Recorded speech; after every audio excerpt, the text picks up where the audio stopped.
फैसला बाद में केमिकल फैक्ट्री में बॉयलर फटने से धमाका, जाँ बहक अफराद की तादाद 19 हो गई।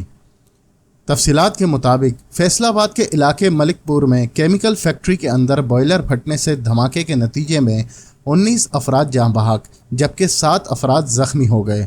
रेस्क्यू एहकाम के मुताबिक धमाके की शिद्दत इस कदर ज़्यादा थी कि फैक्ट्री के एतराफ़ में मौजूद कई घरों की छतें भी गिर गईं।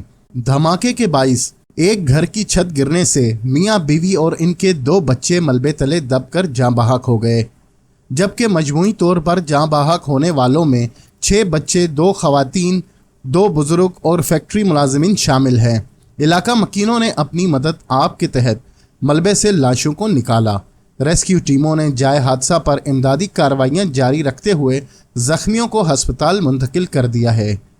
एहकाम ने खदशा जाहिर किया है कि मज़ीद अफराद भी मलबे तले दबे हो सकते हैं, जिसके पेश नज़र सर्च ऑपरेशन को मज़ीद तेज़ कर दिया गया है।